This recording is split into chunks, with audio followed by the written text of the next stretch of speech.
karena banyak kejahatan di luar sana pada saya karena saya pendatang, dianggapnya saya bukan warga Bali. Mohon maaf Bapak, ini KTP Bali saya sudah 14 tahun Bapak, dan saya mendapatkannya istri loh, ada surat pindah dari Jakarta ke sini saat itu. Suami orang Bali Bu?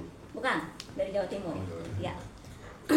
Nah, kemudian usaha saya penulis, kerjaan saya penulis, di samping itu saya punya usaha UMKM.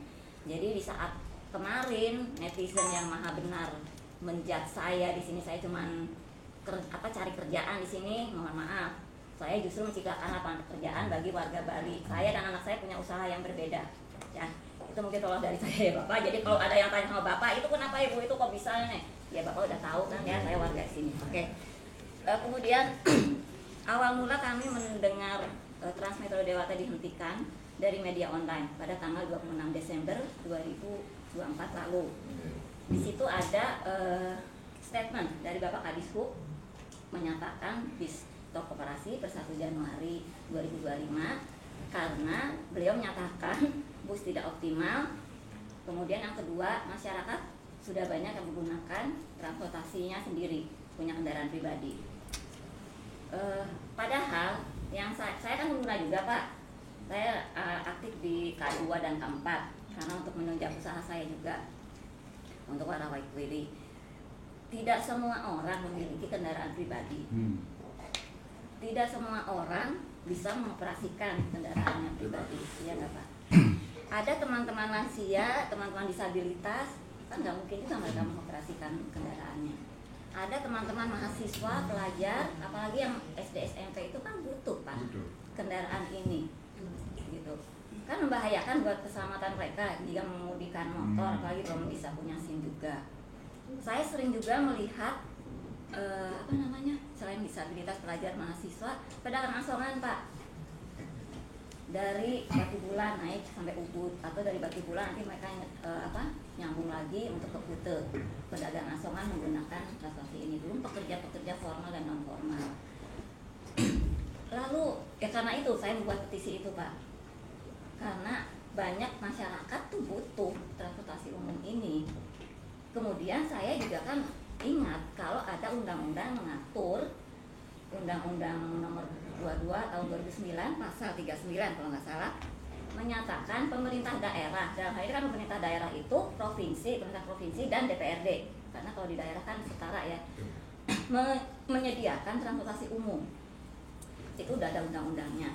Terus pemerintah kan sebelah kanan ini juga menyatakan, menggembar-gemborkan, ayo masyarakat kembalilah ke transportasi publik untuk mengurangi kemacetan dan polusi, mengurangi juga tingkat kecelakaan. Nah, kenapa di saat kami semua sudah mengikuti aturan itu, kembali ke transportasi publik, tiba-tiba transportasi ini dihentikan dengan alasan tidak adanya anggaran? Jujur buat saya sangat menyedihkan untuk Provinsi Bali yang sudah terkenal di seantero dunia, alasannya ketiadaan anggaran. Padahal kan kalau nggak salah dari tahun 2023 ya sudah dikatakan bahwa 2025 Januari itu transportasi ini diserahkan kepada Pemda. Kenapa tidak dianggarkan setelah mengetahui hal itu? Di 2024 semester 1 aja pendapatan asli daerahnya Bali ini sudah 3,1 atau 3,2 triliun. Mungkin sekarang udah 6 triliun masuk. Ditambah ada pungutan wisatawan asing. Sudah masuk katanya 300 miliar. Dan di pungutan wisatawan asing ini pun ada perdanya Pak. Nomor 6 di Perda nomor 6 tahun 2023 di pasal 12 poin E itu, bahwa dari pungutan itu juga ada alokasi untuk transportasi publik. Jadi kan sebenarnya pos-pos untuk anggaran bis ini beroperasi kan ada, dari pajak kendaraan bermotor, pajak PAD kan ada, pajak kendaraan dan lain-lainnya, ada dari transportasi ke wisatawan asing ada. Kenapa kemudian tiba-tiba ini tidak dianggarkan? Apakah ketika Pemprov mengajukan, kan ada anggaran itu kan masih mengajukan dan disetujui oleh DPRD kan? Apa keselip hal itu tidak terbaca atau gimana, atau dari hal ini pemerintah lupa adanya undang-undang ini bahwa Pemda wajib menyelenggarakan transportasi umum ini? kita jangan bicara soal untung rugi. Untuk pelayanan publik, Pak, itu kewajiban pemerintah. Kami sudah membayar pajak loh. Saya nggak pernah loh telat bayar pajak kendaraan bermotor, Pak. Saya pikir ya memang ada untuk transportasi publik. Dan saya udah 3 tahun ini nggak pernah lagi bawa mobil saya mendingan naik bis. Lebih nyaman, aman, saya bisa bekerja juga di bis karena saya penulis sambil di HP, ambil duduk manis. Kan seperti itu, Pak. Jadi terus terang, untuk alasan anggaran ini juga buat saya mengherankan kalau tidak dianggarkan sampai kenapa sampai seperti ini. Sedangkan di daerah lain transportasi publik ini diperbanyak. Kenapa di sini dihentikan dengan alasan seperti itu? Padahal kan namanya negara maju, daerah yang maju, salah satu indikatornya itu kan punya transportasi publik yang mumpuni. Bali sudah diberikan, pemerintah pusat sudah membantu dalam 5 tahun ini.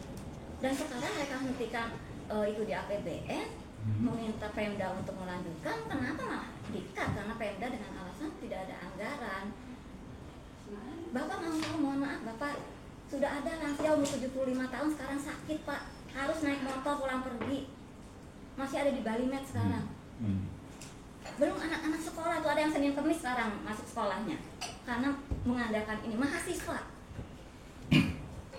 itu banyak perantauan, Pak. Saya kemarin dapat info dari mahasiswa UNUD, itu udah ada survei 80% menggunakan bis transportasi atau Transmetro Dewata ini. Nah, mereka kalian perantauan, uang pas-pasan dari orang tuanya, belum bayar kosan, belum untuk makan. Udah Bapak kerja, mau kehilangan pekerjaannya karena dia nggak punya kendaraan pribadi, nggak bisa nyewa motor karena nggak bisa bawa motor. Bayar ojek online berapa, Pak? Dari Denpasar ke Ubud ada habis 200.000, Pak, PP. Gaji mereka 1,5 juta. Habis seminggu, Pak, nggak makan, nggak bayar kosan. Ibu ini disabilitas, beliau suka mijet. Iya. 75.000 kali 2 apa 150.000 dari Tokpati ke Ubud. Padahal tarifnya berapa sih, Pak? 100.000, Pak, cuma sejam. Nombok, Pak. Jadi, ya mohon maaf, Pak, kami ini semua ini, saya terutama udah 14 tahun di sini, 3 kali ya memilih pemimpin di Bali, gubernur, kabupaten, karena saya di Gianyar kemarin, sekarang udah di Denpasar, dan wakil rakyat kami di sini juga kami ikut memilih.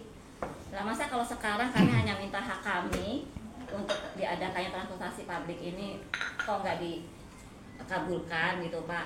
Bukan apa-apa, kalau nunggu sampai pelantikan gubernur, waduh, saya nggak ngerti deh teman-teman yang di luar sana, pedagang asongan. Saya aja sampai sekarang kayak mikir saya seperti apa mereka jualan. Ampun, Oke, ya, ada lagi. terima kasih.